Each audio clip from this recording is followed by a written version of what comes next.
Sir sir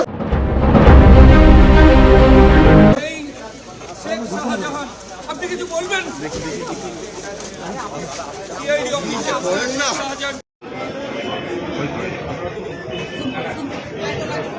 দেখো এই মুহূর্তে সবথেকে বড় ব্রেকিং শাহজাহানকে বের করা হয়েছে। শাহজাহানকে বের করা হয়েছে।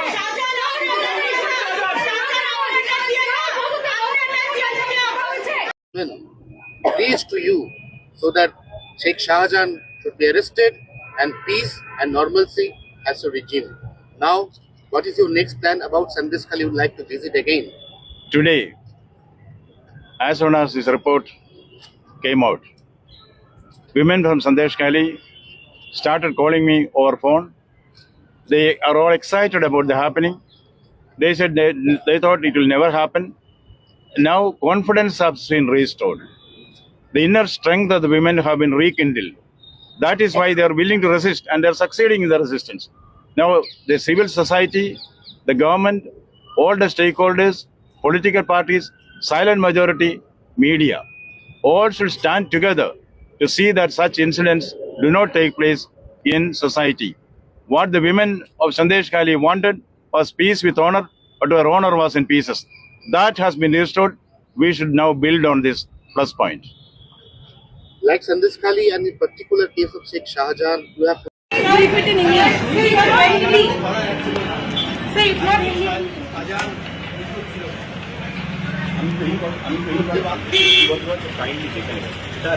স্যার কতদিন কাস্টাডি চাইবেন? কতদিন কাস্টাডি চাইছেন? আমরা কোর্টে সেটা জানাবো। কোর্টে আমরা কি বলেছি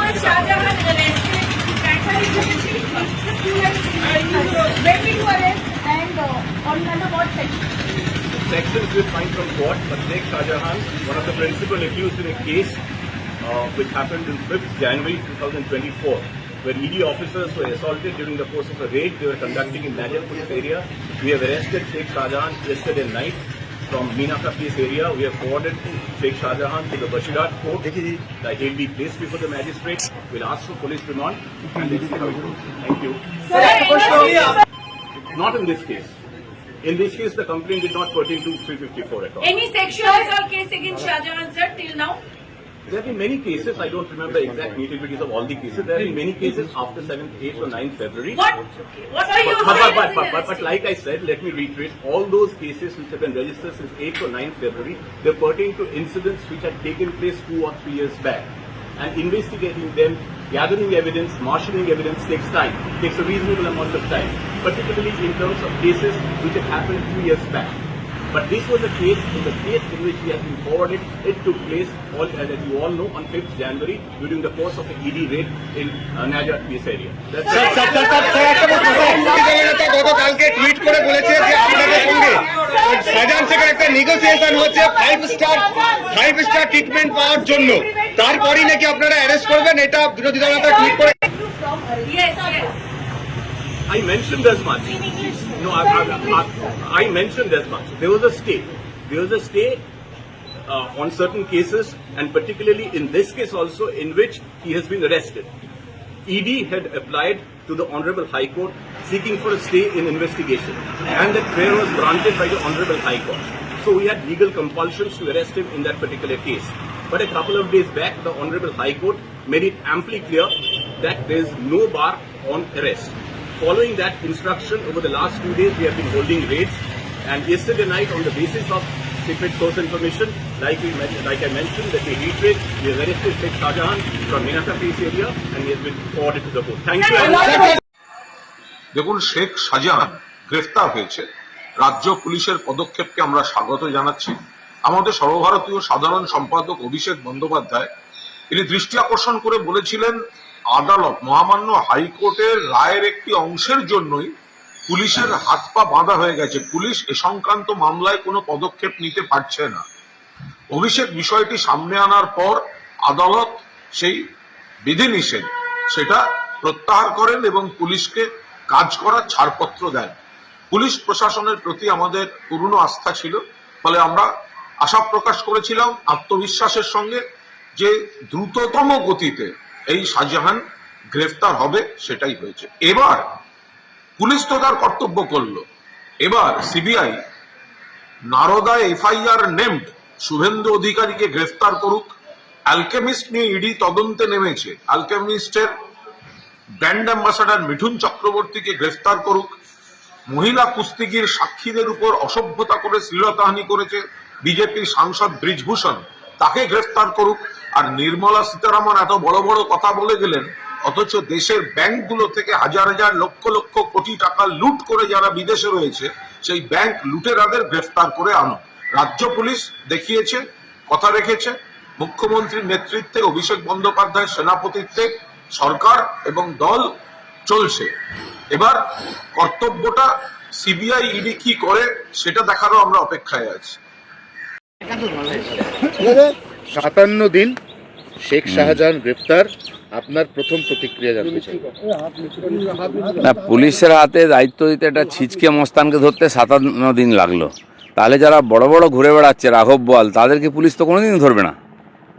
নেতারা বলছিলেন 1 সপ্তাহ 2 সপ্তাহ, আমি জানি না পুলিশ প্রশাসন তারা কি করছে। পার্টির স্পোক্সম্যান, পার্টির নেতারা ঠিক করে দিচ্ছেন কাকে কবে ধরা হবে। যাই হোক, ধরা পড়েছে। ওখানকার মানুষ নিরন্তর প্রয়াস করেছেন, লড়াই করেছেন যে এই ধরনের ক্রিমিনালদের ধরা হোক। ধরা পড়েছে, সাধারণ মানুষের দাবি কমপক্ষে মেনেছে পুলিশ। শুভেন্দু অধিকারী কালকে সকাল 9:40 টুইট করে বলেছিলেন যে আগের দিন রাত 12টা থেকে শেখ শাহজাহান পুলিশের কাছে ভিআইপি ট্রিটমেন্টে আছে। তার উত্তরে অর্জুন সিং একটা পাল্টা টুইট করেন যে যদি শুভেন্দু অধিকারীর কাছে এত কনফার্ম খবর থাকে তিনি টুইট না করে পুলিশকে জানাতে পারতেন। তারপরেই কিন্তু দেখা গেল যে যে টাইমিংটা শুভেন্দু অধিকারী অ্যাপ্রক্স করেছিলেন সেটা কিন্তু ম্যাচ করে গেল। না, শুভেন্দু তো বলে দিয়েছেন খবর ছিল, কিন্তু এটা সবাই জানে। আর এই চাপের জন্য হয়তো পুলিশ বাধ্য হয়েছে তাকে অ্যারেস্ট করতে। চারদিক থেকে চাপ, আর সর্বভারতীয় চাপ, সারা দেশ জুড়ে ন্যাশনাল চ্যানেলে নিয়ে ডিবেট হচ্ছে আলাদা। পশ্চিমবঙ্গ, সন্দেশখালী, শাহজাহান আর মমতা ব্যানার্জি, এটা হচ্ছে আজকাল ইকুয়েশন এখানকার। সেই জন্য সবাই জানতাম আমরা ওখানেই আছে, পুলিশ ইচ্ছা করে ধরছে না, কোর্টের কানমুলা খেয়ে এখন বাধ্য হয়েছে ধরতে। কালকেই হাইকোর্ট বলেছিল যে কেউ ধরতে পারে, কোনো বাধা নেই, পুলিশ, ইডি, সিবিআই যার হাতে আছে। তারপরে পুলিশ ধরলো, কিন্তু পুলিশকেই তো ধরতে হবে। ইডি ওখানে কী করবে গিয়ে? জঙ্গলে কাউকে যেতেই দিচ্ছে না। আর ইডির লোকেদের পক্ষে ওখানে গিয়ে পৌঁছে কিছু করা মুশকিল আছে। আমরাও বলছিলাম এটা পুলিশের হাতে ছিল, পুলিশই ধরেছে। রাজ্যপাল 72 ঘন্টার সময়সীমা বেঁধে দিয়েছিলেন, যেটা আজকে শেষ হচ্ছে। কুণাল ঘোষ 7 দিনের সময়সীমা বেঁধে দিয়েছিলেন, তার আজকে 3য় দিন চলছে। তাহলে কি সবটাই সেট করা ছিল? না, আমরা তো প্রথম থেকেই বলছিলাম যে সবাই জানে শাহজাহান কোথায় আছে, পুলিশ চাইলেই ধরতে পারে। টিএমসি যখন চাইবে তখন হবে। আমার মনে হয় তারা বাধ্য হয়েছেন এখন তাকে ধরতে, তাই ধরা পড়েছে। এটা যদি আগে হতো তাহলে হয়তো বিষয়টা এত বাড়তো না। শেষ প্রশ্ন, এবার কি তাহলে সন্দেশখালী শান্ত হবে? সেটা তো ওখানকার লোকেরা ঠিক করবেন। যাদের জমি বাড়ি নিয়ে নিচ্ছে সেটা তো ফেরত চাই, যাদের কাছ থেকে টাকা নিয়ে নিচ্ছে, যাদের 100 দিনের কাজের টাকা নিয়ে নিচ্ছে, বাড়ির টাকা নিচ্ছে, শৌচালয়ের টাকা নিয়েছে, বছরের বছর লুট হয়েছে, ভেড়ি লুট হয়েছে, তো সেগুলো তো মানুষ ফেরত চাইবেই, কারণ মানুষ তার জন্য সাফার করেছে। আমাদের 4 জন কর্মী ওখানে খুন হয়েছে, তার এফআইআর পর্যন্ত নেয়নি, আমরা শাহজাহানের নামে কেস করেছিলাম, সেগুলো নিতে হবে, তবে মানুষ শান্ত হবে। তা নাহলে কি আছে, জায়গায় জায়গায় এরকম অন্যায় অত্যাচার চলছে, আন্দোলন হবে, একজন কাউকে ধরে নেবে, তারপরে চাপা পড়ে যাবে, তা নয়। বা টাকা ফেরত দিয়ে দিল, চাপা পড়ে যাবে। তো হাজার হাজার কোটি টাকা লুট হয়েছে, টাকা ফেরত দিয়ে যদি বেঁচে যায় তাহলে অপরাধীরা তো কোনোদিন বন্ধ করবে না, আরও অপরাধ বাড়তেই থাকবে। অপরাধীদের সাজাও দিতে হবে। আপনি হ্যাপি না, এটা প্রসেস শুরু হলো, এরকম বহু নাম আসবে। এই যে আনাকানি করছে, ধরতে চাইছে না টিএমসি, তার কারণ ওরা জানে পরপর লিস্ট আসবে, তাহলে সবাইকেই ধরতে হবে, আর ধরতেই হবে একদিন না একদিন। তাহলে মিনাখা যে এলাকা থেকে গ্রেফতার করা হয়েছে পুলিশ সূত্রে যেটা জানা যাচ্ছে, অর্থাৎ শেখ শাহজাহানকে ওই এলাকাতে পুলিশই কি আদর যত্ন করে রেখেছিল? দেখুন, বাকিদের জন্য ওখানে যাওয়া আসা বন্ধ, কিন্তু সন্দেশখালী থেকে মিনাখাতে কী করে এলো শাহজাহান? তো পুলিশের সমস্ত জানা ছিল, আর পুলিশ না জানলে আসতেও পারে না, পুলিশ ধরতেও পারে না। আপনি কি রমজান মাসে উমরা করবেন ভাবছেন? ভালো কোম্পানির সন্ধানে আছেন? তাহলে চিন্তা কিসের? ভারত সরকার দ্বারা ট্রেডমার্ক যুক্ত ও ইন্টারন্যাশনালি আইএসও সার্টিফিকেট প্রাপ্ত পশ্চিমবঙ্গের বিখ্যাত company Al Kabir tour and travels রয়েছে আপনাদের সেবায়।